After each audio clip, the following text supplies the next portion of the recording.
भद्रं नो अपि वातयमनः। ॐ शान्तिः शान्तिः शान्तिः।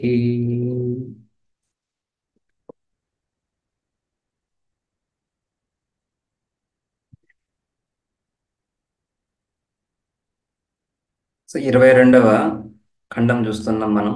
ఇందులో త్రయోధర్మస్కందాహ అని ఇక్కడ ఈ 3 ధర్మస్కందాలు అని చెప్తున్నప్పుడు ధర్మాన్ని అనుష్ఠించేటువంటి మార్గాలు 3, లేదా ధర్మాన్ని అనుష్ఠించేటువంటి వ్యక్తులు ముగ్గురు అంటే 3 రకాలు. గృహస్థ, బ్రహ్మచారి, గృహస్థ, వానప్రస్థ, బ్రహ్మచారి. ఆ క్రమంలో చెప్పుకున్నాం ఇక్కడ గృహస్థ, వానప్రస్థ, బ్రహ్మచారి. ఇది ఆశ్రమ క్రమం కాదు కాబట్టి ఇక్కడ ప్రథమః అంటున్నప్పుడు మొదటిది అని కాకుండా ఒకటి గృహస్థుడు, రెండవ వాడు ఆ వానప్రస్థ, మూడవ వాడు బ్రహ్మచారి అని చెప్పుకున్నాం. ఈ ఈ ఈవెన్ ఇవి ఈ ముగ్గురు కూడా ధర్మస్కందాహ, ధర్మాన్ని అనుష్ఠిస్తున్నటువంటి వారు. ధర్మాన్ని అనుష్ఠించాలి, అధర్మాన్ని విడిచి ధర్మాన్ని అనుష్ఠించాలి. రైట్. సో అధర్మాన్ని త్యజించేది, అధర్మాన్ని కూడా విచారిస్తుంది శాస్త్రము కేవలం త్యాజ్య బుద్ధితోనే. ధర్మాన్ని విచారిస్తుంది దీన్ని గ్రహించాలని ఉపాధేయ బుద్ధితో. రైట్. సో ఆ విధంగా ఈ ఆయా ఆశ్రమ ధర్మాలు కూడా ఇక్కడ చెప్పడం జరిగింది. వాటి ఫలాలు కూడా సర్వ ఏతే పుణ్యలోకా భవంతి. సర్వ అంటే సర్వే, ఏతే సర్వే, వీళ్ళందరూ ముగ్గురు, బహువచనం ఉంది కదా. 3 సంఖ్యకి ముగ్గురిని బహువచనంతో చెప్తాము. ఒకటి సర్వే ఏతే, వీళ్ళందరూ కూడా పుణ్యలోకాహ, వీళ్ళందరూ పుణ్యలోకాలే. వీళ్ళందరూ పుణ్యలోకాలే వాక్యానికి అర్థం ఎలా తీసుకుంటారు? వీళ్ళందరూ పుణ్యలోకాలే అంటే వీళ్ళందరూ పుణ్యలోకాన్ని పొందేవాళ్లే.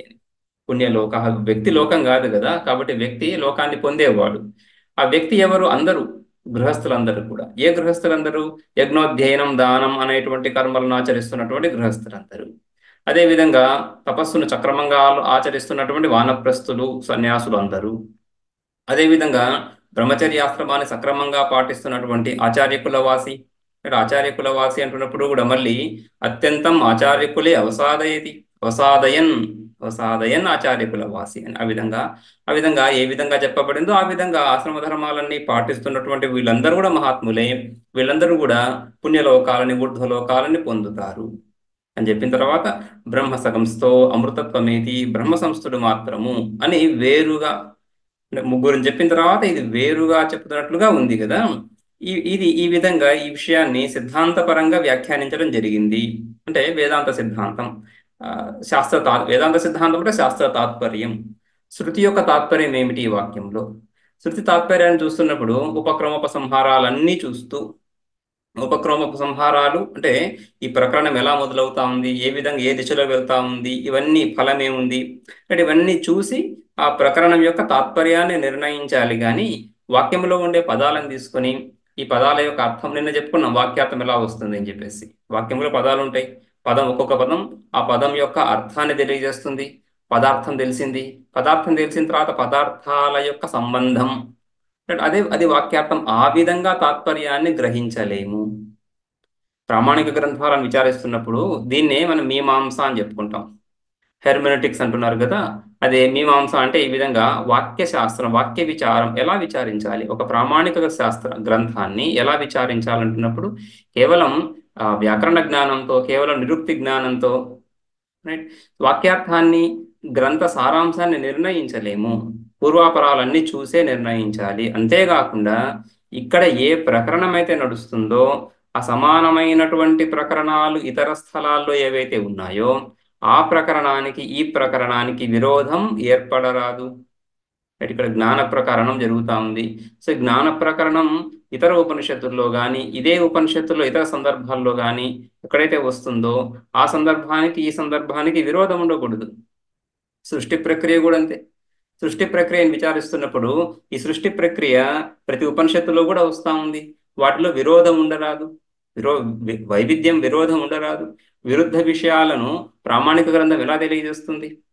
ఒకే విషయాన్ని విరుద్ధంగా గనక ఒక గ్రంథం తెలియజేస్తే ఆ గ్రంథం యొక్క ప్రామాణికత మీద ఒక ప్రశ్న చిహ్నం పడుతుంది. ఇది ప్రామాణికమేనా అని ప్రశ్న చిహ్నం పడి ఆ తర్వాత ఆ వైవిధ్యాన్ని, విరోధాన్ని పరిష్కరించలేకపోతే గ్రంథం అప్రామాణికమని తీర్మానించాల్సి వస్తుంది. ఈ గ్రంథం అప్రామాణికము, ఒక విషయాన్ని నిర్దిష్టంగా ఇదమిద్ధంగా చెప్పలేకపోతా ఉంది అనే చెప్పాల్సి వస్తుంది. వేదం అటువంటిది కాదు కాబట్టి ఈ ప్రకరణం, ఇక్కడ జ్ఞాన ప్రకరణం తీసుకుంటే జ్ఞాన ప్రకరణం, ఓంకారోపాసన ప్రకరణం తీసుకుంటే ఓంకారోపాసన ప్రకరణం, ఏదైనా కానీ ఇతర ప్రకరణాలతో అనుకూలంగానే సమానంగానే ఉండాలి. అప్పుడే ఏకవాక్యత, అప్పుడే సంపూర్ణ శాస్త్రానికి ఏకవాక్యత ఏర్పడుతుంది. సో ఆ విధంగానే వ్యాఖ్యానించాలి. అందుకని ఇక్కడ ఇది శృతి యొక్క తాత్పర్యము,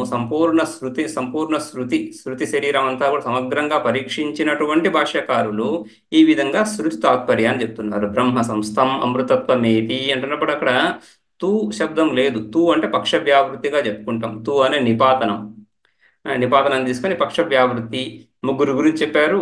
ఇక అంటే ముగ్గురు గురించి చెప్పారు. ఇది ధర్మం అనేటువంటి మార్గము. ఈ ధర్మ మార్గంలో దీనికి మళ్ళీ రెండు మార్గాలు వస్తాయి, ఉత్తర మార్గము దక్షిణ మార్గం. రెండు కూడా కేవల కర్మలను చేసేవాడు దక్షిణ మార్గంలో వెళ్తున్నాడు, కర్మలు ఉపాసనలు చేసేవాడు ఉత్తర మార్గంలో వెళ్తున్నాడు. మొదటి 2 అధ్యాయాల్లో మనం ఆ ఉత్తర మార్గం గురించి విచారం చూసాం.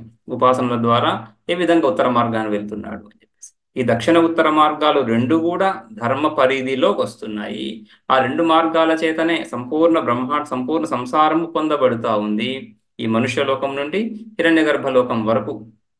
అదేవిధంగా మనుష్య లోకం నుండి ఈ నారకీయ లోకాల వరకు పాపకర్మల చేత, పుణ్య పాపకర్మల చేత సంసారం అంతా ఈ విధంగా పొందబడుతూ ఉంది. దీనికి విలక్షణంగా బ్రహ్మ సంస్థ అమృతత్వమేతి. ఎందుకని? అమృతత్వం, పుణ్యలోకం, ఈ రెండు విలక్షణమైనటువంటి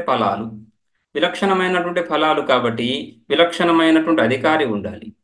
ఫలభేదం అధికారి భేదాన్ని సూచిస్తుంది. అధికారి కూడా విలక్షణంగానే ఉంటాడు. కాబట్టి ఈ ముగ్గురి కంటే వేరు అని అక్కడ ఇది తాత్పర్యం.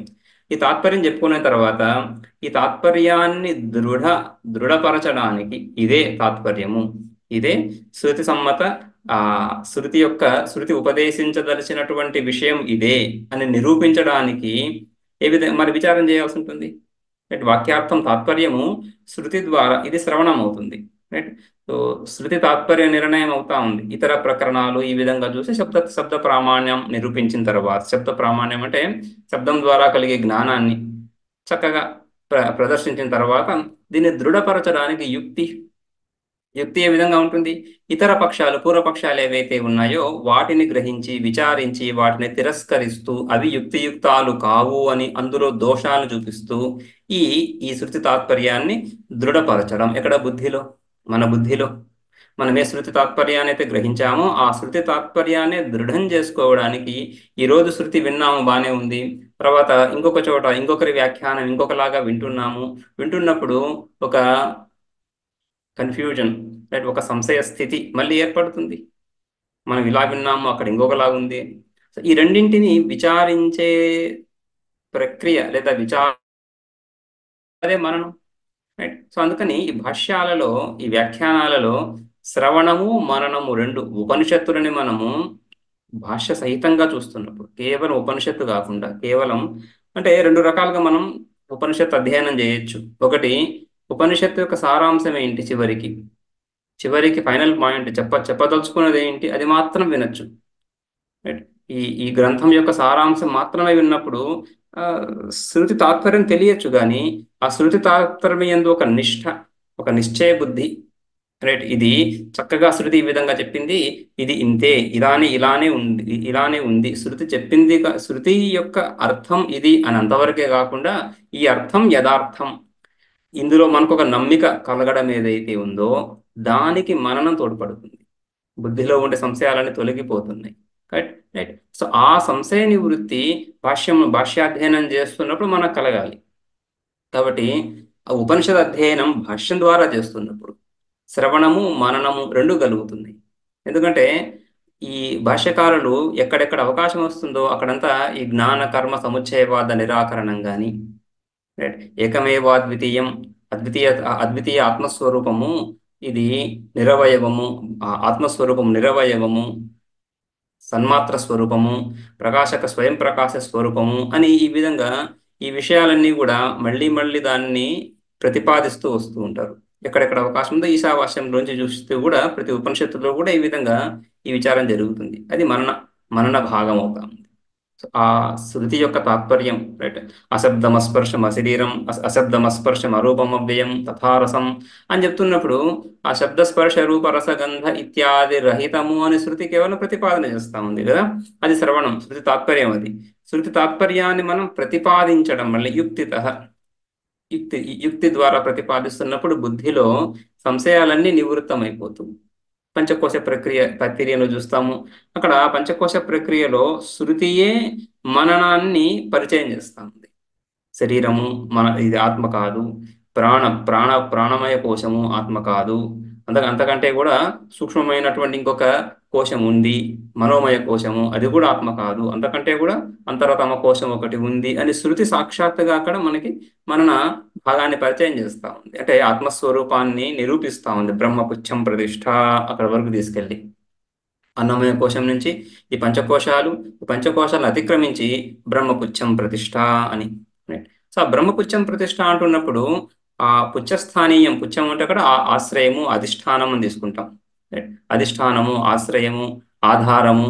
ఏది ఆధారము? ఈ సంపూర్ణ జగత్తుకి బ్రహ్మ ఆధారంగా, ఈ పంచకోశాలకి బ్రహ్మ ఆధారంగా, అంతర్లీనంగా అంతర్గతంగా బ్రహ్మ ఉంది అని బ్రహ్మపుచ్చం ప్రతిష్ట. సో ఆ విధంగా కేవలం శ్రవణం తాత్పర్యాన్ని అద్వితీయాత్మ అని చెప్పడమే కాకుండా ఆ అద్వితీయాత్మాన్ని ప్రతిపాదించడం ఈ విధంగా యుక్తి ద్వారా. సో అదే విధంగా భాష్యాల్లో కూడా ఇక్కడ మనం చూస్తున్నాం, ఇప్పుడు చూడబోతున్నాం.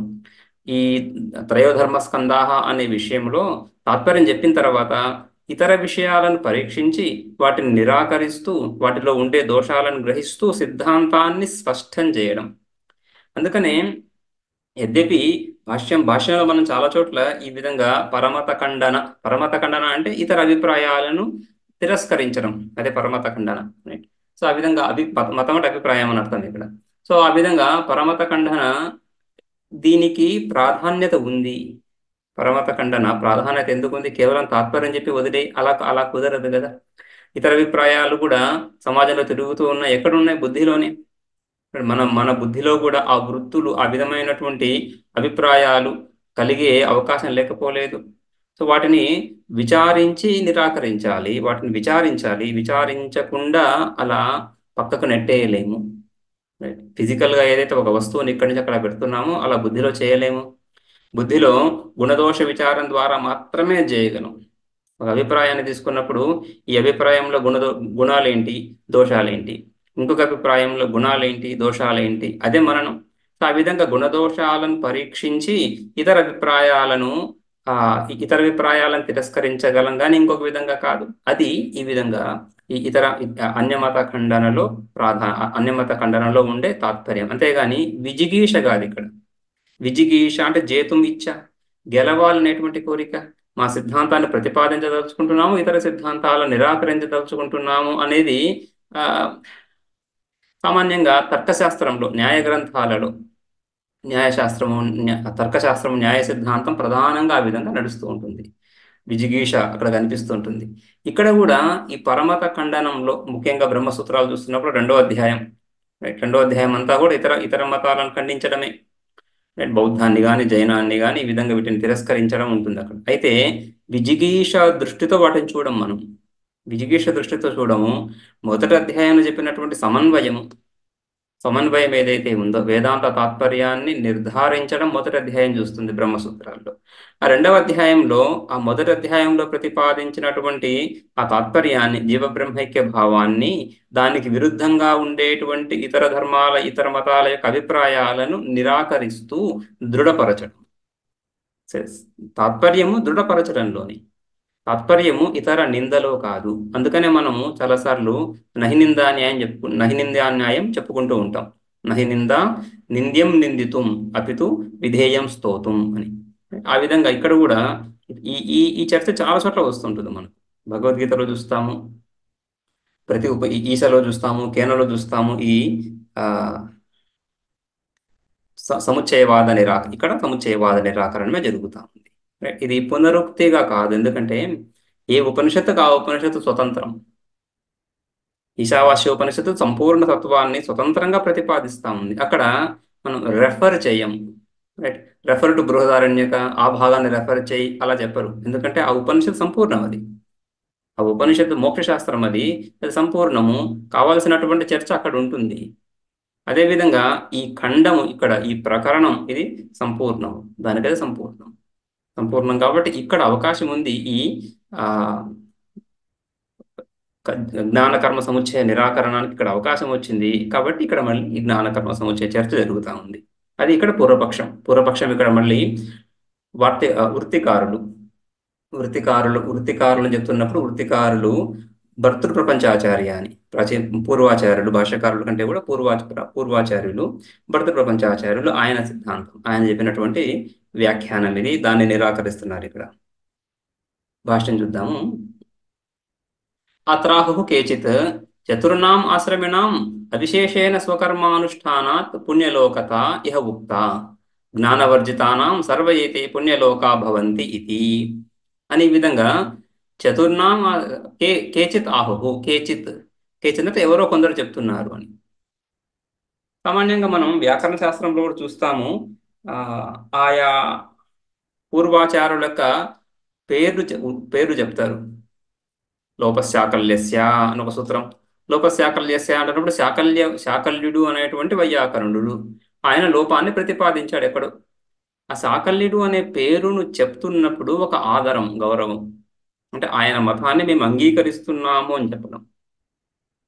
ఇతర మతాలను, ఇతరుల అభిప్రాయాలను అంగీకరిస్తున్నప్పుడు వాళ్ళ పేర్లను చెప్పడము, అంగీకరించినప్పుడు జనరల్గా కేచిత్ అని చెప్పడం. అదేమి నిశ్చితమైన నియమమేం కాదు, కానీ జనరల్గా అలా ఉంటుంది. అంటే ఇంకొకరి అభిప్రాయాన్ని చెప్తున్నప్పుడు గౌరవార్థం పేరుని తీసుకుంటాము. ఆ అభిప్రాయాన్ని మనం స్వీకరించినప్పుడు జనరల్గా కేచిత్ అనేసి. ఎందుకని కేచిత్ అంటున్నప్పుడు కొందరు అలా చెప్తున్నారు, అది సరికాదు అని అర్థం.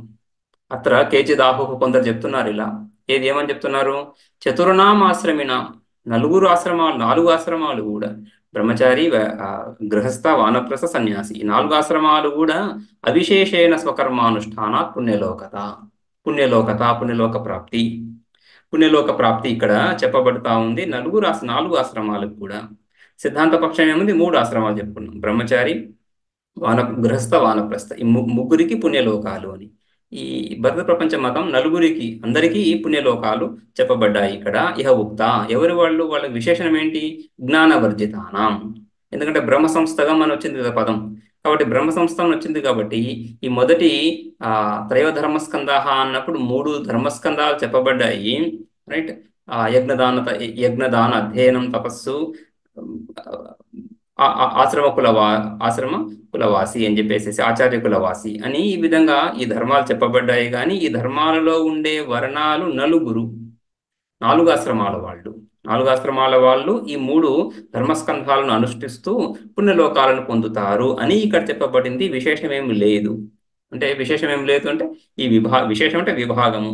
ఈ విభాగము లేదు. ముగ్గురు ఒకరు, 3 ఆశ్రమాలకి పుణ్యలోకాలు, ఇంకొక ఆశ్రమం వేరుగా అని విశేషం లేకుండా అందరికి కూడా వాళ్ళ స్వకర్మ అంటే ఆశ్రమ ధర్మాలను పాటిస్తూ పుణ్యలోకాలను పొందుతారని ఇక్కడ స్పష్టంగా చెప్పబడి ఉంది అని భర్తృ ప్రపంచాచార్యుల మతం. నా అత్ర పరివ్రాడ్ అవశేషిత, అంతేగాని పరివ్రాజకుడిని వేరుగా చెప్పలేదు. పరివ్రాజకుడికి పుణ్యలోకాలు, ఈ ధర్మస్కందాలు, పుణ్యలోకాల్లో భాగం లేదని చెప్పలేదు, వాడిని విడదీయలేదు. వాడు కూడా ఈ ముగ్గురులోనే ఈ 3 ధర్మాల్లోనే భాగం అయిపోతున్నాడు. ఈ 3 ధర్మాల్లో వాడి ధర్మం కూడా ఉంది, తపస్సు శబ్దం చేత వాడిని కూడా గ్రహించాలి అని చెప్పేసి. పరివ్రాజకస్యాపి జ్ఞానం తప ఏవైతి. పరివ్రాజక అంటే పరితః వ్రజతి ఇది పరివ్రాజక. పరితః అంటే అన్ని వైపులు. వ్రజతి గచ్చతి, వ్రజధాతు గత్యర్థక ధాతు, వ్రజతి గచ్చతి, వెళ్తూ ఉన్నాడు అంటే ఒక చోట స్థిరంగా ఉండకుండా ఎప్పుడు తిరుగుతూ ఉండేవాడు అని అర్థం పరివ్రాజకుడు. మనం నొమాడ్స్ అంటాం కదా, పూర్వకాలం నొమాడ్స్ అనేది అజ్ఞానం చేత, వీళ్ళు అలా కాకుండా ఒక చోట ఒక నివాసం అనేది లేకుండా అలా తిరుగుతూ ఉండేటువంటి ధర్మాన్ని స్వీకరించినటువంటి వాళ్ళు. ఎక్కువ కాలం ఎక్కడున్నా కూడా ఆ పరిసరాలు, ఆ వ్యక్తులు, వాళ్ళతో ఒక సంబంధం ఏర్పడుతుంది. రైట్. ఒక సంబంధం ఏర్పడుతూ ఉంది కాబట్టి ఆ సంబంధానికి అతీతంగా ఉండాలంటే అలా తిరుగుతూ ఉండాలని అభిప్రాయం. అలా తిరుగుతూ తిరుగుతూ ఉంటే ఒక చోట నిలకడగా ఉండకపోతే ఆ పారే నీటిలాగా, పారే నీటికి దోషం లేదు. సో ఆ విధంగా పారే నీటిలాగా దేన్ని అంటకుండా వాడు అసంగంగా ఉండగలడు అని పరివ్రాజకత. అసంగత్వానికి ఒక సులభ ఉపాయం పరివ్రాజకత అని ఆ విధంగా పరివ్రాట్. సో పరివ్రాట్ కూడా ఈ మూడు ధర్మస్కంధాల్లోనే భాగమే కానీ విశేషంగా చెప్పలేదు. ఎందుకంటే పరివ్రాజకుడికి కూడా ఆశ్రమ ధర్మాలు ఉన్నాయి. ఏంటిది? అది జ్ఞానం, ఉపాసనలు. జ్ఞానం అంటే ఇక్కడ ఉపాసనలు. అంటే జ్ఞాన శబ్దము, విద్యా శబ్దము రెండు అర్థాల్లో కూడా ప్రయోగిస్తారు. ఉపాసన అనే శబ్దంలోను, బ్రహ్మ విద్య అనే శబ్దంలోను, శాస్త్రంలో ఈ ఉపనిషత్ శాస్త్రంలో జ్ఞానం అంటే రెండు. ఉపాసనను కూడా జ్ఞానమే అంటాం. ఎందుకని? దేవతా సంబంధి జ్ఞానం, దేవతలకు సంబంధించినటువంటి జ్ఞానం, ఆయా దేవతలను మనం ఇంతకుముందు చూసాం ఉపాసనలు, సామ మంత్రాల సామ భాగాల్లో ఋతువులను భావించడం అది జ్ఞానమే కదా. సో ఆ విధంగా ఉపాస్య తత్వానికి సంబంధించినటువంటి జ్ఞానాన్ని జ్ఞానం అని చెప్తాము, స్వరూపానికి సంబంధించినటువంటి జ్ఞానాన్ని కూడా జ్ఞానం అని చెప్పుకుంటాం. కాబట్టి జ్ఞాన శబ్దానికి రెండు అర్థాలు ఉంటాయి. ఇక్కడ ఉపాసనలు ఈ సందర్భంలో పరివ్రాజకుడు కూడా ఉపాసనలు, యమ నియమాలు ఉన్నాయి. ఈ యమ నియమాలు, ఉపాసనలు ఇవే వాటి తపస్సు అవుతుంది. కాబట్టి తపశ్శబ్దం చేత వానప్రస్థుణ్ణి గ్రహించాలి, పరివ్రాజకుణ్ణి కూడా గ్రహించాలి అని. తపయేవ ద్వితీయ ఇత్యత్ర తపశ్శబ్దేన పరివ్రాట్ తాపసౌ గృహీతౌ. పరివ్రాట్ తాపసౌ గృహీతౌ. పరివ్రాట్ తాపసి. తాపసి అంటే రెండో గృహస్థాశ్రమ వానప్రస్థి. తాపసి అంటే వానప్రస్థి, పరివ్రాట్ సన్యాసి. వీళ్ళిద్దరిని కూడా తపశ్శబ్దం చేత గ్రహించాలి. ఎందుకంటే పరివ్రాజకుడికి కూడా ఉపాసనా యమ నియమాలు ఉన్నాయి, అవే వాటి తపస్సు అవుతుంది అని. అత తేషాం ఏవ చతుర్ణాం యో బ్రహ్మ సంస్థః ప్రణవసేవక సమృతత్వం ఏతి. అందుకని తేషామేవ ఈ నాలుగో వాడు ఈ త్రయో ధర్మస్కందాహ అని చెప్పుకున్నాం కదా. త్రయో ధర్మస్కందాహ అన్నప్పుడు ధర్మస్కందాలు మూడు. మూడు అంటే ముగ్గురు వ్యక్తులు అని అర్థం తీసుకున్నాం. అంటే మూడు అంటే మూడు ధర్మాలుగా. ధర్మస్కందాహ అని చెప్పినా కూడా మూడు ధర్మాలను తీసుకోలేదు, ఆ మూడు ధర్మాలను ధర్మాత్ములను తీసుకుంటున్నాం. ఆ మూడు ధర్మాలు అనుష్ఠించేటువంటి ధర్మాత్ములనే ఇక్కడ ధర్మస్కందాన్ని తీసుకున్నాం. వాటిలోనే ఆ ముగ్గురిలోనే అంటే ఆ నాలుగు ఆశ్రమాలలోనూ ఎవరైతే పుణ్యాత్ములను చెప్పుకున్నామో, పుణ్యకర్మల చేత పుణ్యలోకాలను పొందేవాళ్ళు అనుకున్నామో వాళ్ళలోనే ఎవరైతే బ్రహ్మనిష్టను పొందుతున్నారో తేషామేవ చతుర్ణాం యో బ్రహ్మ సంస్థ. ఎవరా బ్రహ్మ సంస్థ? ప్రణవ సేవక, ప్రణవోపాసకుడు. ఆ నలుగురిలోనే, ఆ నాలుగు వర్ణాలు, ఆ నాలుగు ఆశ్రమాలలోనే ఎవడైతే ఈ ప్రణవాన్ని, ఓంకారాన్ని ఉపాసిస్తున్నాడో వాడు అమృతత్వాన్ని పొందుతాడు. ఆ ఓంకారాన్ని ఉపాసించకుండా ఆశ్రమ ధర్మాలను మాత్రమే పాటిస్తున్నటువంటి వాడు పుణ్యలోకాలను పొందుతాడు. ఇది ఈ మంత్రం యొక్క తాత్పర్యము అని భర్తృప్రపంచాచార్యుడు. భేదము ఎక్కువ ఉండదు. భర్తృప్రపంచాచార్యులు వేదాంత ఏకదేశి కాబట్టి వేదాంత మూల సిద్ధాంతానికి, ఏకదేశ సిద్ధాంతానికి అత్యంత విలక్షణత, అత్యంత వైవిధ్యం, భేదం ఎక్కువ ఉండదు. కొద్ది భేదం ఉంది. భేదం కనిపిస్తా ఉంది మనకు అక్కడ, రైట్. సో స్పష్టమైన భేదం కనిపిస్తా ఉంది. కానీ ఆ భేదము మరి పూర్వపక్షం అంటే మళ్ళీ తీసి మరి అసలుకి ఎటువంటి యుక్తి లేకుండా అలా ఏం ఉండదు ఇక్కడ. అందుకని నాలుగు ఆశ్రమాల వాళ్ళకి కూడా ఈ విధంగా పుణ్యలోకాలు, మోక్షము. నాలుగు ఆశ్రమాల వాళ్ళకి అందరికీ పుణ్యలోకాల ప్రాప్తి, అందరికీ మోక్షానికి అవకాశం ఉంది. ఎవరైతే ప్రణవోపాసన చేస్తున్నారో వాళ్ళకి మోక్షము. వాళ్ళు కూడా ఆశ్రమ ధర్మాలను పాటించాలి. ఆశ్రమ ధర్మాలను పాటిస్తూ ప్రణవోపాసన చేసిన వాడికి, ప్రణవోపాసన లేక ఆశ్రమ ధర్మాలు మాత్రమే పాటించిన వాడికి స్వర్గము అని విభాగం.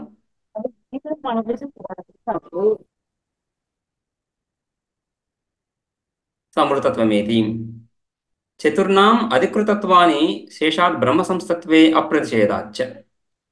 ఇక్కడ రైట్, ఈ నలుగురిలోనే, ఈ నాలుగు ఆశ్రమాల్లోనే బ్రహ్మ సంస్థ వాడికి మోక్షం అని చెప్పిన తర్వాత చతుర్నాం అధికృతత్వ అవిశేషాత్, ఈ నాలుగు వర్ణాలు కూడా ఈ మోక్షానికి కానీ స్వర్గానికి కానీ అధికారులే. ఈ అధికారిత్వంలో ఎటువంటి భేదము లేదు. చతుర్నాం అధికృతత్వ అవిశేషాత్.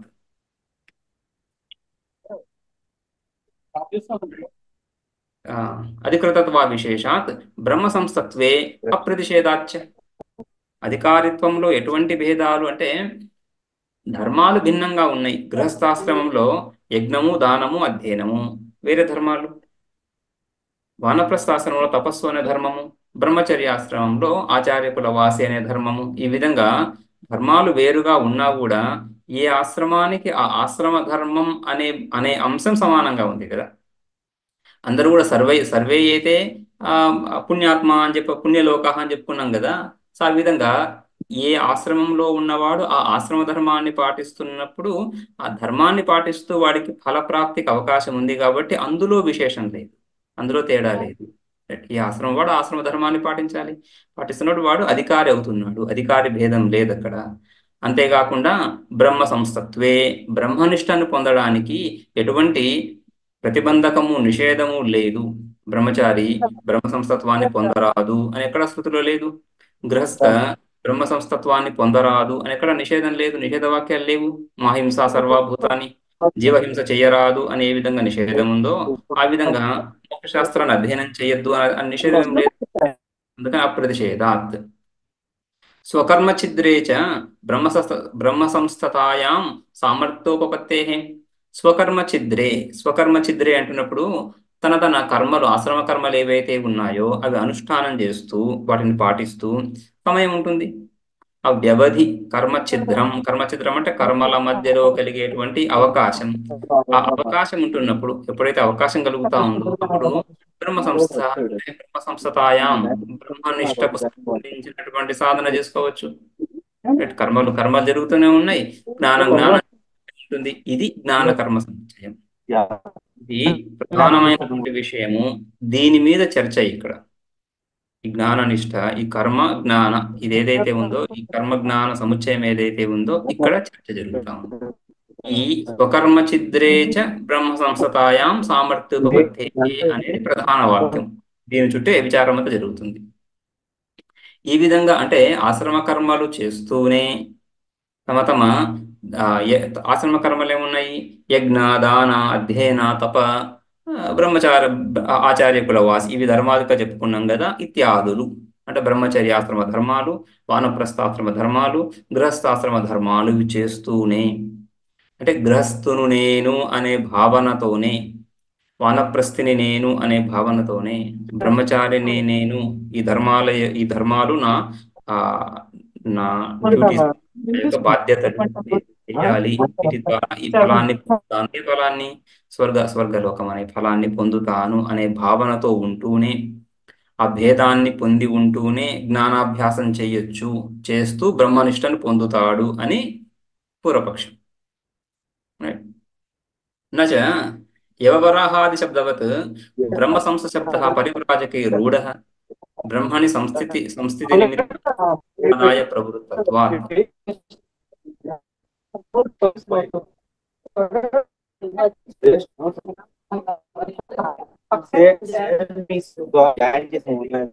ఎందుకున్నా అంత పెద్దది? ఎందుకు నీకు చిన్నగా ఉంటుంది, నన్ను అడిగితే అర్థం అవుతుంది.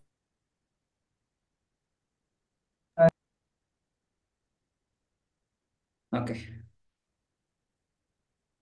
యవవరాహాది శబ్దవత్, యవవరాహాది శబ్దాలు ఏవైతే ఉన్నాయో, యవ శబ్దం ఎవలు, యవ శబ్దము ఎవలు అంటున్నప్పుడు ఆ శబ్దానికి పదార్థం, ఈ పదానికి అర్థం అని ఒక నిశ్చయ సంబంధం ఉంది.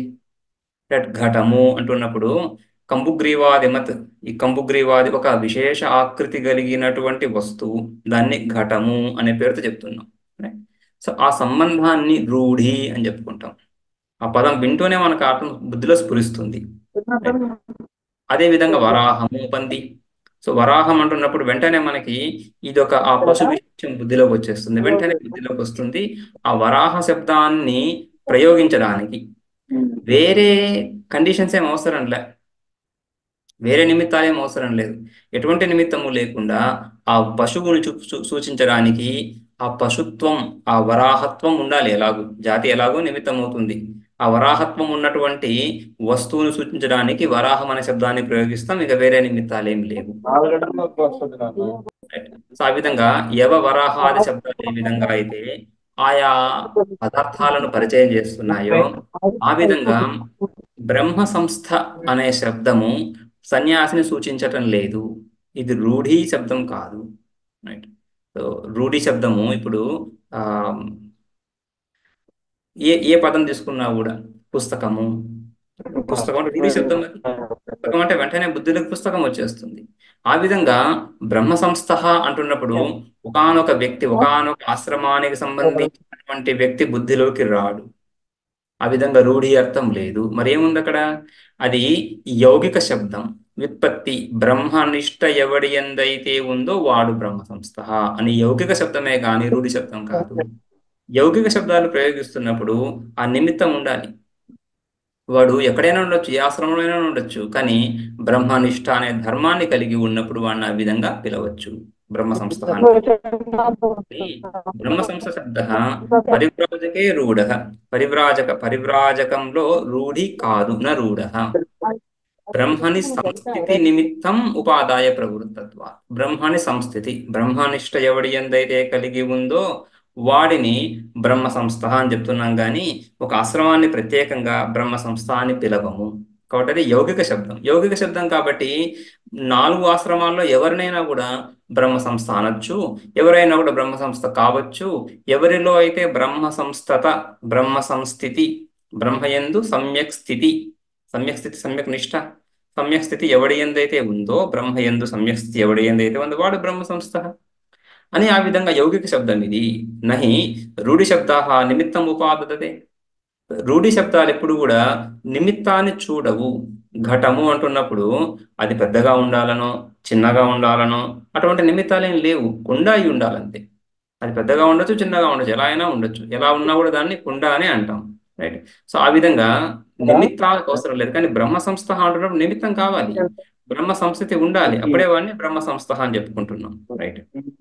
అందుకని బ్రహ్మ సంస్థ అనే శబ్దము ఒక ఒక పర్టికులర్ ఆశ్రమాన్ని సూచించడం లేదు అని. సర్వేషాం చ బ్రహ్మని స్థితి ఉపపద్యతే. ఎవరినైనా కూడా బ్రహ్మ సంస్థ అనొచ్చు, బ్రహ్మ సంస్థితి వాడి యందు ఉంటే బ్రహ్మని స్థితి అని. ఎత్ర నిమిత్తమస్తి బ్రహ్మని సంస్థితి తస్య తస్య నిమిత్తవతో వాచకం సంతం బ్రహ్మ సంస్థ శబ్దం పరివ్రాడేక విషయే సంకోచే కారణాభావాత్ నిరోద్ధం అయుక్తం. అటువంటి బ్రహ్మ సంస్థ అనే శబ్దాన్ని తీసుకొని, రైట్, ఇది పూర్వపక్షం అంతా. సో అటువంటి బ్రహ్మ సంస్థ శబ్దాన్ని, ఏ బ్రహ్మ సంస్థ శబ్దం అయితే అందరికీ చక్కగా అన్వయిస్తుందో, ఎవరినైనా కూడా ఏ ఆశ్రమంలో ఉన్నవాడినైనా కూడా బ్రహ్మ సంస్థ శబ్దం చేత పిలవచ్చు. అటువంటి శబ్దాన్ని కేవలం పరివ్రాజకుడు మాత్రమే అని సంకోచించడం అంటే దాన్ని రెస్ట్రిక్ట్ చేయడం. ఈ పదానికి ఈ ఈ ఈ వ్యక్తి మాత్రమే, ఈ ఆశ్రమంలో ఉన్నవాడు మాత్రమే అని ఆ కేటగరైజ్, ఆ విధంగా దాన్ని లిమిట్ చేయడానికి అవకాశం లేదు. పరివ్రాడక విషయ సంకోచే కారణాభావాత్. కారణమేం లేదు, నిమిత్తం ఆ విధంగా సంకోచం చేయడానికి కారణమేం లేదు. ఆ విధంగా నిరోద్ధం, దాన్ని నిరోధించడానికి, దాన్ని రెస్ట్రిక్ట్ చేయడానికి అవకాశం లేదు, అయుక్తం. అందుకని 4 ఆశ్రమాల్లో ఎవరైనా కూడా బ్రహ్మ ఉంది, బ్రహ్మ సంస్థ పిలువబడచ్చు. వాళ్ళందరూ కూడా దీనికి అధికారులే. నచ పారివ్రాజ్యాశ్రమ ధర్మ మాత్రేణ అమృతత్వం. నచ పారివ్రాజ్యాశ్రమ ధర్మ మాత్రేణ అమృతత్వం నానానర్థక్య ప్రసంగా. అంతేకాకుండా ఈ పరివ్రాట్ 4వ వాడు అని చెప్పుకున్నారు. 4వ వాడు ఏం చేయాల్సి ఉంటుంది? పరివ్రాడు వాడు ఆశ్రమ ధర్మాలను పాటించాల్సి ఉంటుంది. ఆ విధంగా పారివ్రాజ్యాశ్రమ ధర్మాలను పాటించేటువంటి వాడెవడైతే ఉన్నాడో ఆ పారివ్రాజ్య ఆశ్రమ ధర్మాల మాత్రం చేత అమృతత్వానికి అధికారి కాజాలడు. కేవలం పారివ్రాజ్యాశ్రమం ఉంటుంది. పరితః వ్రజతి పరివ్రాజ అని చెప్పుకున్నాము. సో ఆ విధంగా ఒక చోట ఉండకుండా అంతటా తిరుగుతూ ఉండడము. అదే విధంగా అంతటా తిరుగుతున్నటువంటి వాడు ఏ విధంగా భోజనం చేస్తాడు? భిక్షాటన చేయాలి, భిక్ష మాత్రమే గ్రహించాలి. రైట్. అదే విధంగా యమ నియమాలు ఏవైతే ఆశ్రమ ధర్మాలు చెప్పుకున్నామో కేవలం అవి పాటిస్తూ మోక్షాన్ని పొందుతాడా? లేదు. అలా పొందితే జ్ఞానం వ్యర్థమవుతుంది. ఒకవేళ అలా గనక పొంది ఉంటే, అలా గనక కేవలం ఆశ్రమ ధర్మాల చేత మోక్షాన్ని పొంది ఉంటే ఆ ఆశ్రమ ధర్మాలు ఈ గృహస్థ వానప్రస్థ బ్రహ్మచారులకు కుదరవవి. గృహస్థుడు అలా తిరుగుతూ ఎలా ఉంటాడు? భిక్షాటన ఎలా చేస్తాడు? అవన్నీ కుదరవు. కాబట్టి ఆ ఆశ్రమ ధర్మాల చేత కనుక మోక్షం కలిగే పరిస్థితి ఉండింటే అప్పుడు గృహస్థులకి ఇత్యాదులకు మోక్ష అవకాశం లేదు అని చెప్పే అవకాశం ఉండేది. కానీ అలా కాదు. ఆశ్రమ ధర్మాల చేత మాత్రమే అమృతత్వం వస్తే జ్ఞానం ఎందుకు ఇక? జ్ఞానం మోక్ష సాధనం అని శృతి ప్రతి చోట ప్రతిపాదిస్తా ఉంది. కాబట్టి జ్ఞానం మోక్ష సాధనము, పారివ్రాజ్యాశ్రమ ధర్మానుష్ఠానం కాదు. అదేవిధంగా గృహస్థాశ్రమ ధర్మానుష్ఠానం మోక్షహేతువు కాదు. అదేవిధంగా బ్రహ్మచర్యాశ్రమ ధర్మానుష్ఠానం మోక్షహేతువు కాదు. ఆ ఆశ్రమ ధర్మాలను పాటించాలి. ఎవరి ఆశ్రమంలో ఏ ఆశ్రమంలో ఉన్న వాళ్ళు ఆ ఆశ్రమ ధర్మాలను పాటించాలి. వాటి ద్వారా స్వర్గ ఫలం కలుగుతుంది కానీ మోక్షం అనే ఫలం కలగదు. అది అందరికీ సమానమే. పరివ్రాటైన ఆశ్రమ ధర్మాల చేత మోక్షం కలగదు. బ్రహ్మచారి ఇత్యాదులకు కూడా కలగదు. అందరికీ కూడా జ్ఞానం చేతనే మోక్షం కలుగుతుంది. అందరికీ కూడా ఆశ్రమ ధర్మానుష్ఠానం చేత పుణ్యలోకాలు కలుగుతున్నాయి. కాబట్టి విశేషం ఏముంది ఇక్కడ? భేదం ఏముంది? ఈ ఆశ్రమంలో ఉన్నవాళ్ళు ఆ ఆశ్రమ ధర్మాన్ని పాటిస్తూ జ్ఞానాన్ని అనుష్ఠానం చేయొచ్చు, చేస్తూ మోక్షాన్ని ఎవరైనా పొందొచ్చు అని. అందుకని పారివ్రాజ్యాశ్రమ ధర్మం చేత అమృతత్వాన్ని పొందేటువంటి అవకాశం లేదు. కాబట్టి జ్ఞానం చేత మాత్రమే అమృతత్వాన్ని పొందే అవకాశం. కాబట్టి ఈ జ్ఞానం ఎవరైనా కూడా అనుష్ఠానం చేయొచ్చు. అందరూ కూడా ఈ విధంగా బ్రహ్మ సంస్థ అని ఆ బ్రహ్మ సంస్థ పదం చేత ఈ ఆశ్రమం ఆ ఆశ్రమం అనే భేదం లేకుండా ఎవడైతే బ్రహ్మ సంస్థితిని పొందుతాడో వాడు బ్రహ్మ సంస్థ అని అర్థం తీసుకోవాలి. పారివ్రాజ్య ధర్మయుక్తం ఏవ జ్ఞానం అమృతత్వ సాధనమితి చేత్. ఒకవేళ ఎవరైనా ఆ పూర్వపక్షానికి విరుద్ధంగా జ్ఞానమే మోక్ష సాధనము, కానీ ఆ జ్ఞానానికి పారివ్రాజ్య ధర్మం తోడుగా ఉండాలి. పారివ్రాజ్య ధర్మాన్ని అనుష్ఠిస్తూ ఎవడైతే జ్ఞానాన్ని పొందుతాడో వాడు అమృతత్వాన్ని పొందుతాడు. అదే అమృతత్వ సాధనము అని గనక చెప్పినట్లయితే అప్పుడేమవుతుంది? గృహస్థ జ్ఞానాన్ని పొందొచ్చేమో, రైట్, కానీ పారివ్రాజ్య ధర్మాన్ని మాత్రం పొందలేడు. ఎందుకంటే గృహస్థాశ్రమ ధర్మాన్ని పాటించాలి. అవి పారివ్రాజ్యాశ్రమ ధర్మాలకు విరుద్ధంగా ఉంటాయి. కాబట్టి గృహస్థ ధర్మ విశిష్ట జ్ఞానము మోక్షహేతువు కాదు, పారివ్రాజ్య ధర్మ విశిష్ట జ్ఞానం మోక్షహేతువు అని చెప్పినట్లయితే అది గనక శృతి తాత్పర్యం అయితే అప్పుడు వీళ్ళని విడదీసిందొచ్చు. ఈ గృహస్థ వానప్రస్థ బ్రహ్మచారిని వేరుగా పరివ్రాజుని వేరుగా చెప్పిండొచ్చు. కానీ అలా లేదు. రైట్, పారివ్రాజ్య ధర్మయుక్తం జ్ఞానం అదే అమృతత్వ సాధనం ఇది చేత్ నా, అలా కుదరదు. ఎందుకంటే ఆశ్రమ ధర్మత్వ విశేషాత్ పారివ్రాజ్యాశ్రమ ధర్మము ఆశ్రమ ధర్మమే. గృహస్థాశ్రమ ధర్మమైనటువంటి యజ్ఞదానాధ్యయనాలు అది ఆశ్రమ ధర్మమే. అన్ని తపస్సు కూడా ఆశ్రమ ధర్మమే. ఆశ్రమ ధర్మత్వం అనేటువంటిది సమానంగా అన్నింటిలో ఉన్నప్పుడు ఈ ధర్మము జ్ఞానానికి కొత్తగా కలిగించేదేముంది, ఆ ధర్మము జ్ఞానంలో లోటు చేసేదేముంది. కాబట్టి ఏ ధర్మమైనా కూడా అది ఆశ్రమ ధర్మమే. ఆశ్రమ ధర్మము వాడి యొక్క ధర్మ ప్రవృత్తిని సూచిస్తూ ఉంది, జ్ఞానం మోక్షహేతు అవుతా ఉంది. కాబట్టి ఈ ఆశ్రమ ధర్మంతో కూడిన జ్ఞానంతో మోక్షము అని చెప్పడం కూడా కుదరదు. చేతన ఆశ్రమ ధర్మత్వ విశేషాత్ ధర్మో వా జ్ఞాన విశిష్ట, లేదా ధర్మమే మోక్షాన్ని కలిగిస్తుంది. ఎటువంటి ధర్మము? జ్ఞాన విశిష్ట ధర్మ. ముందే చెప్పుకున్నాము, ధర్మ విశిష్టం జ్ఞానం. ధర్మంతో కూడినటువంటి జ్ఞానం మోక్షాన్ని ఇస్తుందని చెప్పినా కూడా ఆశ్రమ ధర్మత్వం సమానంగానే ఉంటుంది. కాబట్టి ఏ ఆశ్రమ ధర్మమైనా కూడా జ్ఞానంతో కలిసి మోక్షాన్ని ఇవ్వాల్సిందే. ఇప్పుడు ధర్మమే మోక్షాన్ని ఇస్తుంది జ్ఞాన విశిష్టమైనప్పుడు అని చెప్తే కూడా, జ్ఞాన విశిష్ట ధర్మ అన్నప్పుడు కూడా జ్ఞానంలో విశేషం ఏముంది? విశేషణం జ్ఞానం కదా. ఆ విశేషణము జ్ఞానము సన్యాసి అయినా అదే జ్ఞానాన్ని పొందుతున్నాడు, గృహస్థ అయినా అదే జ్ఞానాన్ని పొందుతాడు, జీవ బ్రహ్మైకత్వ జ్ఞానాన్ని పొందుతాడు, బ్రహ్మచారి అయినా వానప్రస్థ అయినా కూడా. ఆ విభిన్న ఆశ్రమాల్లో ఉన్నటువంటి వాళ్ళు ఆత్మ విషయంగా పొందే జ్ఞానం ఒకటే అయినప్పుడు, విశేషణంలో భేదం లేనప్పుడు ఫలంలో భేదం ఎలా వస్తుంది? అటు ఎవడైనా కూడా జ్ఞానాన్ని పొంది ఆ ఆశ్రమ ధర్మాలను పాటిస్తూ మోక్షాన్ని పొందాలి. కాబట్టి తేడా లేదు అని పూర్వపక్షం. ఇదంతా పూర్వపక్షమే. కానీ పూర్వపక్షం కూడా మనం చదువుతున్నప్పుడు కూడా చక్కగా ఉందని అనిపిస్తుంది. ధర్మో వా జ్ఞాన విశిష్ట అమృతత్వ సాధనమితి ఏతదపి సర్వాశ్రమ ధర్మాణం అవిశిష్టం. సర్వాశ్రమ ధర్మాణం, అన్ని ఆశ్రమ ధర్మాలతో కూడా జ్ఞానం ఒకే తీరుగా ప్రవర్తించి మోక్షాన్ని ఇవ్వాలి. నచ వచనమస్తి పరివ్రాజకస్య ఏవ బ్రహ్మ సంస్థస్య మోక్షో న అన్యేషామితి. పోని ఈ పరివ్రాజకుడికి మాత్రమే మోక్షము, బ్రహ్మ సంస్థత వాడికి మాత్రమే కలుగుతుంది, ఇతరులకు కలగదు అని ఎక్కడైనా నిషేధవాక్యం ఉందా శృతిలో? ఏ ఉపనిషత్తు అయినా, మనం ఎన్నో ఉపనిషత్తు చూసే ఉంటాం ఇప్పటికీ, అక్కడ ఏదైనా కూడా మిగిలిన వాళ్ళ జ్ఞానం కలగదు, మోక్షం కలగదు అని ఎక్కడైనా ఉందా? వాక్యం లేదు కదా. నచ వచనమస్తి. రైట్. పరివ్రాజకుడికి మాత్రమే, పరివ్రాజకుడే బ్రహ్మ సంస్థుడు అవుతాడు, వాడికి మాత్రమే అంటే, లేదా బ్రహ్మ సంస్థుడైనటువంటి పరివ్రాజకుడికి, బ్రహ్మ సంస్థుడైనటువంటి గృహస్థుడికి కాదు, బ్రహ్మ సంస్థుడైనా కూడా బ్రహ్మచారి కాదు, బ్రహ్మ సంస్థుడైనటువంటి సన్యాసికి మాత్రమే మోక్షము అని ఎక్కడైనా వాక్యం ఉందా? లేదు కదా. జ్ఞానాత్ మోక్ష ఇది చ సర్వోపనిషదాం సిద్ధాంత. సకల ఉపనిషత్తుల సిద్ధాంతం ఇంత మాత్రమే. జ్ఞానాదేవతు కైవల్యం, జ్ఞానము చేత మోక్షము, జ్ఞానము మోక్ష సాధనము అని మాత్రమే చెప్తున్నాయి. రైట్. జ్ఞానాత్ మోక్ష ఇది చ సర్వోపనిషదాం సిద్ధాంత. ఏ జ్ఞానము? జీవ బ్రహ్మైక్య జ్ఞానం. ఇక్కడ ఉపాసన కాదు, జ్ఞాన శబ్దాంకర్థం జీవ బ్రహ్మైక్య జ్ఞానం చేత మాత్రమే మోక్షం అని అన్ని ఉపనిషత్తులు కూడా స్పష్టంగా చెప్తున్నాయి, ఎటువంటి సంశయము లేకుండా, అనిక్వివోకల్. రైట్. చక్కగా నిశ్చయంగా చెప్తున్నాయి. తస్మాత్ యయేవ బ్రహ్మ సంస్థః స్వాశ్రమవిహిత కర్మవతాం స అమృతత్వమేతి ఇది. అందుకని బ్రహ్మ సంస్థ, ఎవడైతే బ్రహ్మ సంస్థుడో, అది కూడా ఎలా ఉండాలి? స్వాశ్రమ విహిత కర్మవతాం.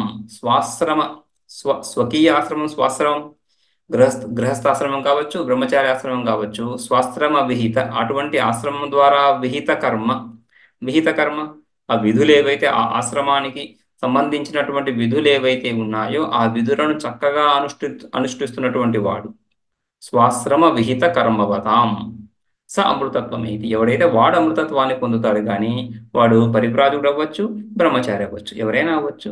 ఇది ఇక్కడ దాకా పూర్వపక్షం. ఇక్కడ కూడా చివరి వాక్యం చూసుకుంటే, కంక్లూజన్లో మన మధ్యలో వాక్యం చూసాం. రైట్. సో ఆశ్రమ ధర్మాలను అనుష్ఠిస్తూ జ్ఞానం చేత మోక్షాన్ని పొందుతాడు. జ్ఞానకర్మ సముచ్చయం చూసాం. ఈ వాక్యంలో కూడా జ్ఞానకర్మ సముచ్చయం స్పష్టంగా కనిపిస్తా ఉంది. బ్రహ్మ సంస్థ, జ్ఞానం కదా, జ్ఞానం చేత బ్రహ్మ సంస్థితిని పొందుతాడు. కర్మ స్వాశ్రమ విహిత కర్మవత్, స్వాశ్రమ విహిత కర్మ, ఆశ్రమానికి సంబంధించినటువంటి కర్మలను చేస్తున్నటువంటి వాడే కర్మవత్, అటువంటి వాడే అని. కర్మలు ఉండాలి, జ్ఞానము ఉండాలి. కర్మలు అంటున్నప్పుడు విహిత కర్మలు అంటున్నప్పుడు నిత్య నైమిత్తిక కర్మలు. నిత్య నైమిత్తిక కర్మలను చేస్తూ జ్ఞానాన్ని పొందినటువంటి వాడు, అదే జ్ఞానకర్మ సముచ్చయం. కర్మలు ఉండాలి, జ్ఞానం ఉండాలి, అప్పుడు వాడికి మోక్షం కలుగుతుంది అని. ఆ కర్మలు ఈ ఆశ్రమంలో ఉంటే ఆ ఆశ్రమ కర్మలు, ఏ ఆశ్రమంలో ఉంటే ఆశ్రమానికి విధించినటువంటి కర్మలు చేయాలి, జ్ఞానాన్ని పొందాలి. అటువంటి వాడే మోక్షాన్ని పొందుతాడు, కానీ ఇంకొకడు కాదు. ఇక్కడ విభాగం చేయాల్సిన అవసరం లేదు. బ్రహ్మ సంస్థ అంటున్నప్పుడు ఈ ముగ్గురి కంటే వేరైనటువంటి ఇంకొకడెవడో అని చెప్పాల్సిన అవసరం లేదు. ఎవరైనా సరే జ్ఞానాన్ని పొంది వాళ్ళ ఆశ్రమ ధర్మాలను అనుష్ఠిస్తూ జ్ఞానాన్ని పొంది అని మాత్రమే అర్థము అని. ఈ విధంగా పూర్వపక్షం ఇక్కడ దాకా. ఇప్పుడు ఈ పూర్వపక్షానికి సమాధానం సిద్ధాంత పక్షం చూద్దాము. కర్మ నిమిత్త విద్యా ప్రత్యయో విరోధాత్ నా అని ముఖ్యంగా నిరాకరణ. ఈ పూర్వపక్షం ఏదైతే ఉందో ఈ అభిప్రాయం సరైంది కాదు.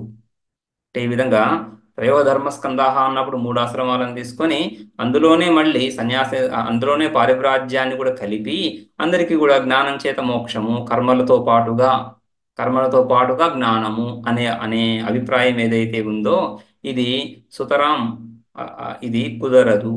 ఏ విధంగానూ కుదరదు. ఎందుకని? కర్మ నిమిత్త విద్యా ప్రత్యయో, కర్మ నిమిత్తము, కర్మలకు నిమిత్తం ఉంటుంది. కర్మ నిమిత్త ప్రత్యయము, కర్మల ద్వారా కలిగేటువంటి భావన. అదేవిధంగా విద్యా ప్రత్యయ, విద్య ద్వారా, బ్రహ్మ విద్య ద్వారా కలిగేటువంటి ఈ ప్రత్యయం, బుద్ధి వృత్తి. ప్రత్యయం అంటే జ్ఞానం అంటే బుద్ధి వృత్తి. ఈ బుద్ధి వృత్తులు అత్యంత విలక్షణంగా ఉంటాయి. కర్మల ద్వారా కలిగేటువంటి జ్ఞానము, ఈ బ్రహ్మ జ్ఞానం ద్వారా కలిగేటువంటి ఈ జ్ఞానము, బుద్ధి వృత్తులు, ఈ రెండు పరస్పర విరుద్ధంగా ఉంటాయి. కాబట్టి ఒకే వ్యక్తిలో కర్మ, అదే వ్యక్తిలో కూడా కర్మ విరోధి జ్ఞానము, లేదా ఒకే వ్యక్తిలో జ్ఞానము, అదే వ్యక్తిలో అదే సమయంలో జ్ఞాన విరోధి బుద్ధి, జ్ఞాన విరోధి బుద్ధి అంటే అజ్ఞానము. జ్ఞానము అజ్ఞానము ఏకకాలంలో వ్యక్తిలో ఉండవు. లోకంలో మనకి జ్ఞానాజ్ఞానాల యొక్క సముచ్చయం కనిపిస్తూ ఉంటుంది. ప్రతి చోట కనిపిస్తూ ఉంటుంది. మనకు ఎన్నో విషయాలు తెలుసు, ఇంకెన్నో విషయాలు తెలియవు. తెలిసినవి కొన్ని విషయాలు ఉంటాయి, తెలియనివి అనేక విషయాలు ఉంటాయి. తెలియని విషయాల యొక్క అజ్ఞానము, తెలిసిన విషయాల యొక్క జ్ఞానము రెండు కలిసే ఉంటాయి. ఎప్పుడు రెండు కలిసే ఉంటాయి. మనకి కొన్ని విషయాలు తెలుసు, కొన్ని విషయాలు తెలియవు. అందరికీ అంతే, రైట్? కొన్ని విషయాలు తెలుస్తాయి, కొన్ని విషయాలు తెలియవు. లాయర్కి లా తెలుస్తుంది, మెడిసిన్ తెలియదు. డాక్టర్కి మెడిసిన్ తెలుస్తుంది, లా తెలియదు, రైట్? కొంత కొంత కొంత కొంత జ్ఞానం, కొంత కొంత అజ్ఞానం అందరిలో ఉంటుంది. జ్ఞానం అజ్ఞానం కలిసి ఉంటాయి, కానీ సమాన విషయక జ్ఞానాజ్ఞానాలు కలిసి ఉండవు. ఒకే విషయానికి సంబంధించినటువంటి జ్ఞానము, అదే విషయానికి సంబంధించినటువంటి అజ్ఞానము రెండు ఏకకాలంలో ఒక వ్యక్తిలో ఉండవు. అందులో కూడా మళ్ళీ సామాన్య జ్ఞానము, విశేష జ్ఞానం కలిసి ఉంటాయి. ఏదైనా ఒక శాస్త్రం తీసుకున్నప్పుడు బంగారు ఆభరణాలు వాడి అందరికీ కూడా బంగారం యొక్క సామాన్య జ్ఞానం తెలుస్తుంటుంది, సామాన్యంగా బంగారే తెలుస్తుంటుంది. కానీ దాంట్లో చాలా విశేషాలు ఉన్నాయి. విశేష జ్ఞానం ఎంతమంది తెలుస్తుంది?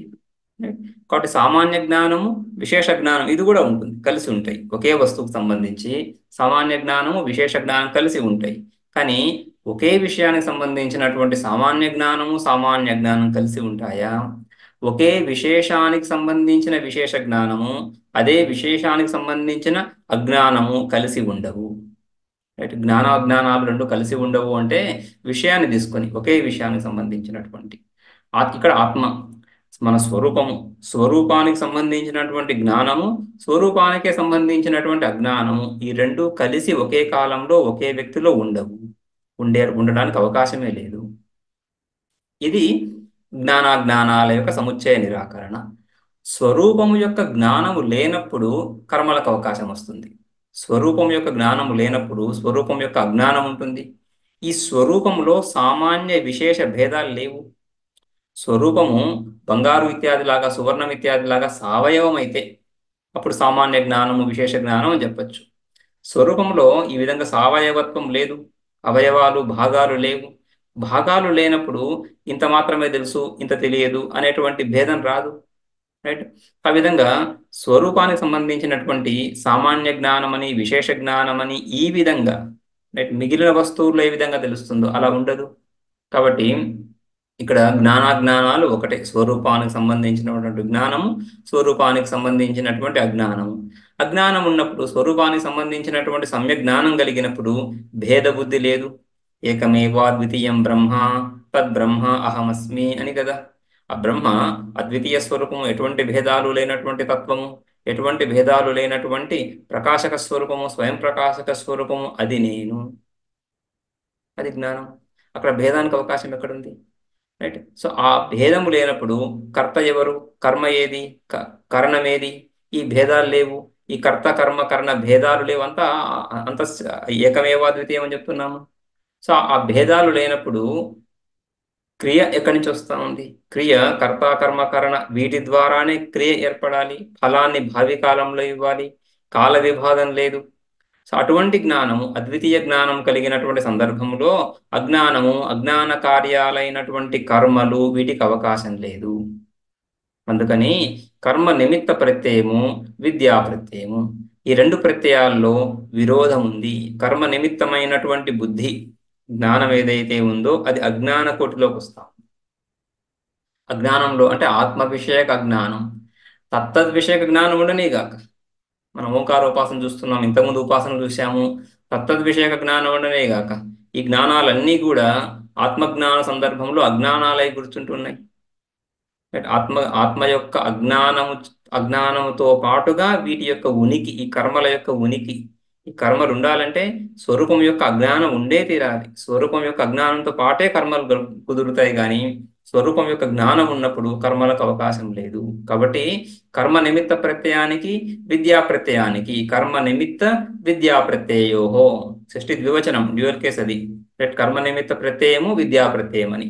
ఈ రెండు ప్రత్యయాలకి విరోధం ఉంది. విరోధం ఉన్న చోట సముచ్చయం ఎలా చెప్తారు?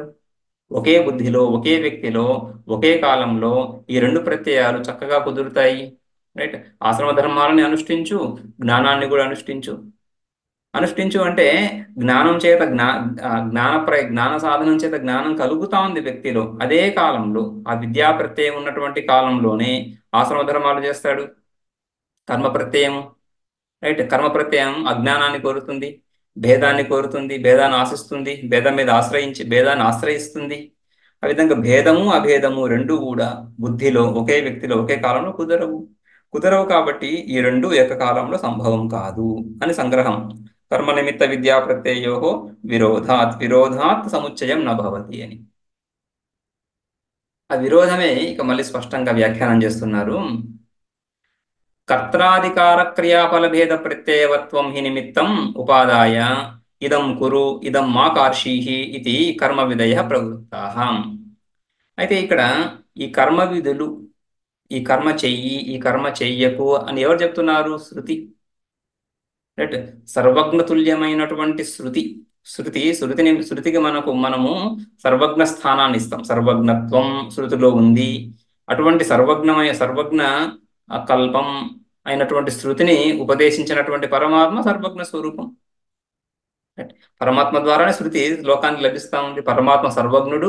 ఆ పరమాత్మ ద్వారా సర్వజ్ఞ స్థానమైనటువంటి శృతి ఉపదేశించబడింది. అటువంటి శృతి సకల విషయాలను చక్కగా తెలియజేసేటువంటి శృతి ఈ కర్మ చెయ్యి అని చెప్తా ఉంది. ఈ కర్మ చెయ్యకు, ఈ కర్మ చెయ్యి. అటువంటి కర్మను అజ్ఞానం అని మనం చెప్తున్నాం. ఇప్పుడు అజ్ఞానం కొట్టులో పెడుతున్నాం శృతి ఉపదేశించేటువంటి కర్మలని, రైట్. అందుకని చెప్తున్నారు ఇక్కడ. అందుకని దానికి వ్యాఖ్యానం చేస్తున్నారు.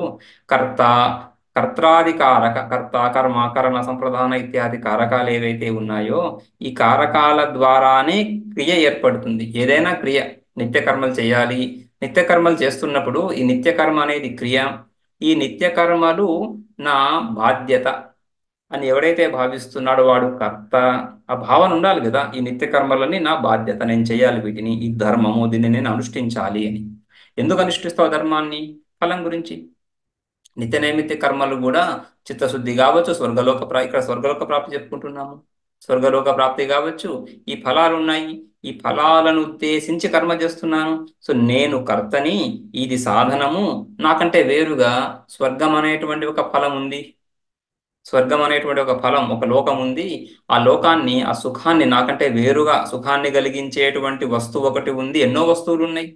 ఆ వస్తువులను నేను ఈ కర్మ ద్వారా పొందుతాను అనేటువంటి భావన ఏదైతే ఉందో, ఈ భావన లేకుండా కర్మ ఎవరైనా ఎలా చేస్తారు? ఈ భావన భేదమే కదా.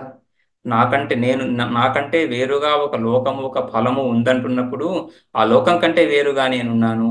నేనున్న చోట ఆ లోకం లేదు, ఆ లోకం ఉన్న చోట నేను లేను. నేను పరిచ్ఛిన్నంగా ఇక్కడ ఉన్నాను.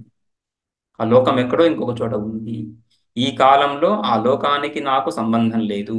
భావి కాలంలో నాకు ఆ లోకానికి సంబంధం ఏర్పడుతుంది. ఆ లోకాన్ని నేను జయిస్తాను అంటే పొందుతాను.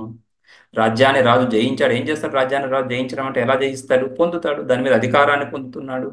ఆ విధంగా ఆ స్వర్గాది లోకాలు ఏవైతే ఉన్నాయో వాటిలో నాకు అధికారం లభిస్తుంది ఈ కర్మల ద్వారా అని ఈ భావనంతా కూడా ఉన్నప్పుడు మాత్రమే కర్మలు కుదురుతాయి. ఈ భావనలే భేదం. ఇదే భేద బుద్ధి అని. ఆ విధంగా కర్త్రాధికార క్రియాఫల భేద ప్రత్యయవత్వం, కర్త, కర్మ, కరణ అని ఈ కారకాలు, క్రియలు, క్రియాఫలాలు ఇవన్నీ భిన్న భిన్నంగా ఉంటున్నాయి. ఇవన్నీ కూడా పరిచ్ఛిన్నంగానే ఉంటున్నాయి. ఆ కాలము, ఆ స్వర్గాది ఫలం అది పరిచ్ఛిన్నమే. దాన్ని పొందే నేను పరిచ్ఛిన్నుడని. ఆ పొందే కాలము పరిచ్ఛిన్న కాలమే. పొందని కాలము అంటే సాధనా కాలం కూడా పరిచ్ఛిన్నంగానే ఉంటుంది. సాధన పరిపక్వాన్ని పొంది సాధ్యం లభించినప్పుడు ఆ కాలం కూడా పరిచ్ఛిన్నంగానే ఉంటుంది అని. ఈ విధంగా కాల పరిచ్ఛిన్నత, వస్తు పరిచ్ఛిన్నత, దేశ పరిచ్ఛిన్నత ఇవన్నీ కూడా కలుగుతున్నాయి. అది ఆ కర్మ ప్రత్యయము. అది కర్మ ప్రత్యయానికి నిమిత్తము.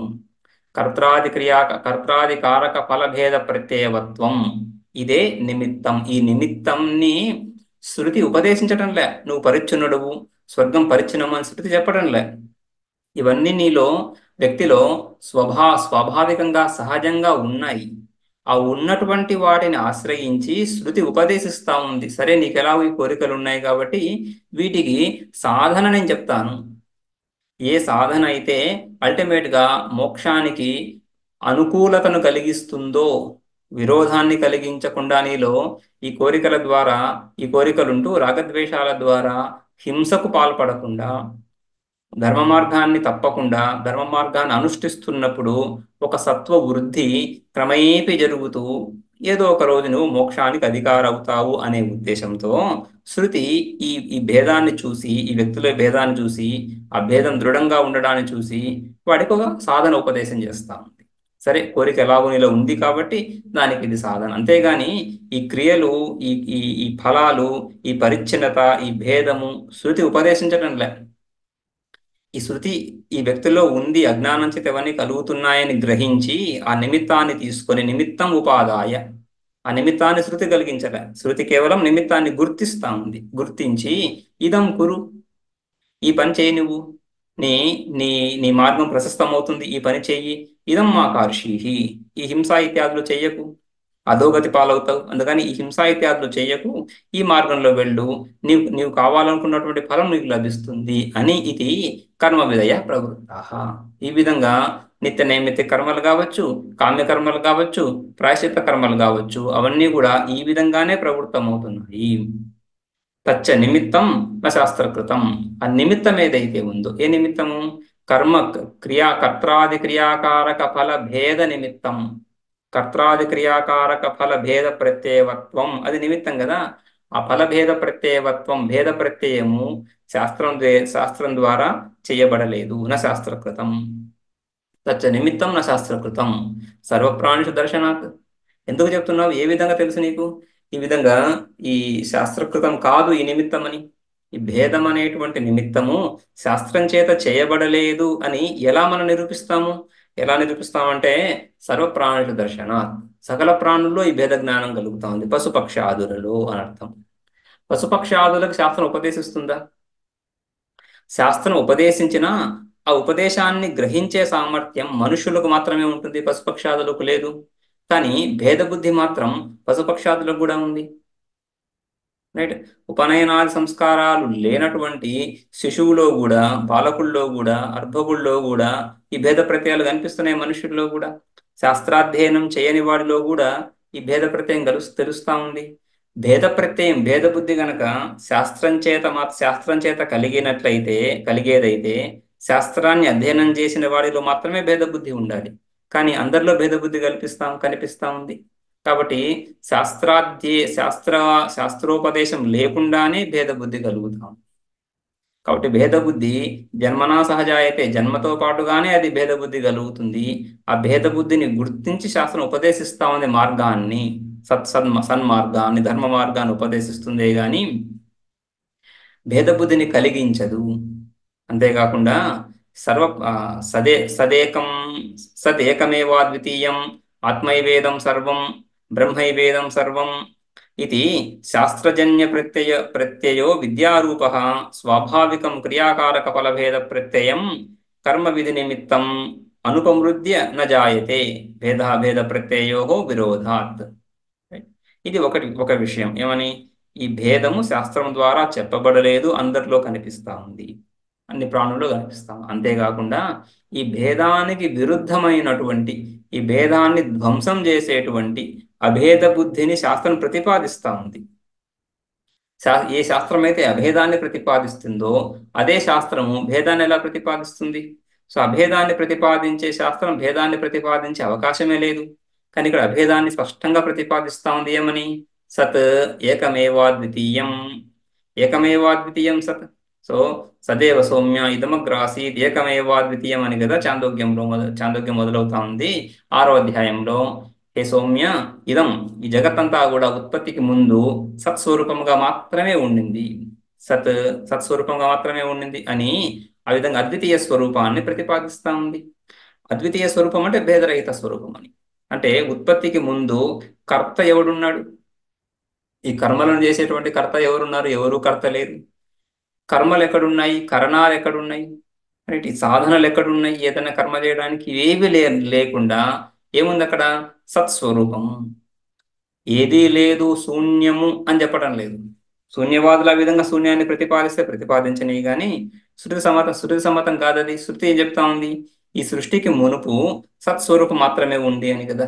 ఆ విధంగా అద్వితీయ స్వరూపాన్ని ప్రతిపాదిస్తా ఉంది. ఈ కర్మ కర్తాది క్రియాఫల భేద ప్రత్యయవత్వం ఈ భేదాన్ని ప్రతిపాదించడం లేదక్కడ శృతి. అదేవిధంగా ఆత్మైవేదం సర్వం ఇదం సర్వం ఆత్మా ఏవ. సృష్టికి ముందు సదేవ సౌమ్యతమగ్రాసీత్, సృష్టికి ముందు ఆత్మ ఆ సత్స్వరూపం ఉండింది. ఇప్పుడు ఎలా ఉంది? ఇప్పుడు కూడా ఆ సత్స్వరూపమే ఉంది. ఇప్పుడు అంటే సృష్టి కాలంలో, సృష్టి అయినటువంటి కాలంలో, రైట్. ఇప్పుడు కూడా ఇదం సర్వం జగత్ ఉత్పత్తి తర్వాత అభివ్యక్తమైనటువంటి జగత్ అంతా కూడా వాస్తవంగా ఆత్మస్వరూపమే. ఇది సత్కార్యవాదం. కార్యము ఉత్పత్తికి ముందు కారణాత్మన ఒకే రూపంగా ఉంటుంది. ఉత్పన్నమైన తర్వాత కూడా వివిధ రూపాల్లో అభివ్యక్తం అవుతున్నప్పటికీ కూడా కారణాత్మన ఒకటే, కారణంలోనే ఉంటుంది. కారణాన్ని మించి దాటి బయటకు వచ్చే అవకాశం లేదు. అందుకని జగత్తంతా కూడా మళ్ళీ ఆ సత్స్వరూపమే. ఆ సత్స్వరూపంలో ఉన్నటువంటి సత్వం, అస్థి అనే భావం సంపూర్ణ జగత్తులో ప్రస్ఫుటమవుతా ఉంది. ఘటో అస్థి పటో అస్థి అని అంతా ఉంది ఉంది అనేటువంటి ఆ ఉండడం, ఉనికి, ఆ ఉనికి ఆత్మ యొక్క స్వభావం, ఆ ఉనికి అది సకల వస్తువుల్లో కూడా ప్రకటమవుతా ఉంది. ఆ విధంగా ఈ వస్తువులన్నీ కూడా జగత్తంతా కూడా ఆత్మయందే ఉంది అని చెప్తా ఉంది శృతి. ఈ విధంగా భేదాన్ని నిరాకరిస్తా ఉంది. అదే ఆత్మైవేదం సర్వంని బ్రహ్మైవేదం సర్వం, ఆత్మ బ్రహ్మలు ఒకటే. బ్రహ్మశబ్దం చేతను ఆత్మశబ్దం చేత కూడా ఒకే తత్వాన్ని మనం తెలియజేస్తున్నాం. కాబట్టి బ్రహ్మైవేదం సర్వం ఇది శాస్త్రజన్య ప్రత్యయో విద్యారూప. ఈ శాస్త్రజన్య బుద్ధి, శాస్త్ర విచారం చేత కలిగేటువంటి ఆ బుద్ధి, అది విద్య, అది జ్ఞానము. ఆ జ్ఞానము స్వాభావికం భేద ప్రత్యయం, క్రియాకారక ఫల భేద ప్రత్యయం. క్రియాకారక ఫల అనేటువంటి భేదము సహజంగా స్వాభావికంగా జన్మతో పాటుగా వచ్చేటువంటి ఆ భేద ప్రత్యయాన్ని, అదే కర్మ విధి నిమిత్తం, కర్మ విధులకు నిమిత్తం, ఈ నిమిత్తాన్ని ఆశ్రయించి శృతి ఉపదేశిస్తా ఉంది. ఈ కర్మలు చెయ్యి, శ్వేతవ్యం పశుం ఆలభేత పశు కామః అని ఆ విధంగా కర్మలను విధించేటువంటి శృతి ఈ నిమిత్తాన్ని ఆశ్రయించి చేస్తా ఉంది, ఈ భేద నిమిత్తాన్ని. ఈ భేద నిమిత్తము, భేదం నిమిత్తం అంటే భేదానికి కారణము, ఈ కారణము జ్ఞానం చేత ధ్వస్తం అవుతా ఉంది. అనుపమృత్య, దీన్ని ధ్వంసం చేయకుండా నజాయతే, రైట్. ఆ విద్యారూప ప్రత్యయ, ఆ విద్యారూపమైనటువంటి బుద్ధి ఈ భేద బుద్ధిని ధ్వంసం చేయకుండా ఉత్పన్నమయ్యే ప్రశ్నే లేదు. ఎందుకంటే భేదాభేద ప్రత్యయో విరోధాత్, భేద ప్రత్యయానికి అభేద ప్రత్యయానికి, అద్వితీయ స్వరూపాన్ని నేను అనేటువంటి ప్రత్యయానికి, నేను పరిచ్ఛిన్నుడను, ఈ లోకం పరిచ్ఛిన్నము, దీన్ని నేను పొందుతాను అనే బుద్ధికి విరోధం ఉంటుంది. ఈ విరోధం సహజంగా ఉంటుంది. కాబట్టి ఆ విరుద్ధ బుద్ధిని ధ్వంసం చేయకుండా అభేద బుద్ధి ఉత్పన్నం అవ్వదు. ఇందులో చిన్న దృష్టాంతం. నహి తైమిరిక ద్విచంద్రాది భేద ప్రత్యయం అనుపమృద్య తిమిరాపగమే చంద్రాద్యేకత్వ ప్రత్యయ ఉపజాయతే విద్య ప్రత్యయో విరోధాత్. తిమిర దోషము, నేత్రదోషం, తిమిర దోషం ద్వారా కలిగేటువంటి ద్విచంద్ర భావన, ఒకే చంద్రుడు ఒకే వస్తువు రెండుగా కనిపించేటువంటి ఈ దోషం ఏదైతే ఉందో, ఆ దోషానికి తిమిర రోగం కారణం.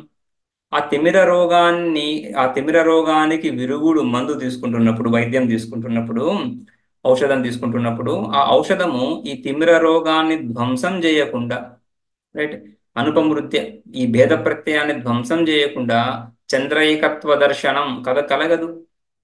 చంద్రాది ఏకత్వ ప్రత్యయ, చంద్రుడు ఒకడే అనేటువంటి అపరోక్ష జ్ఞానం ఏదైతే కలుగుతా ఉందో, అది ఇద్దరు చంద్రుడు ముగ్గురు చంద్రుడు అనేటువంటి జ్ఞానాన్ని ధ్వంసం చేయకుండా ఉత్పన్నం అవ్వనే అవ్వదు.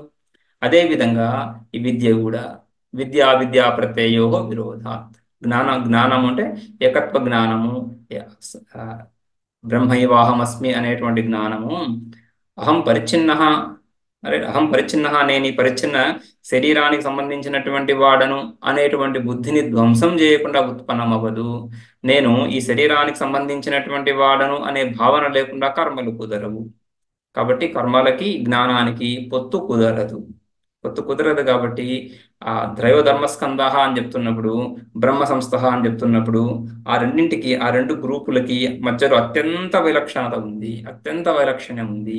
కాబట్టి జ్ఞాని సంసారి ఒకడే అవ్వడం కుదరదు. సంసారిత్వ ధర్మాలు జ్ఞానధర్మము ఒకే వ్యక్తిలో ఒకేసారి పొసగవు.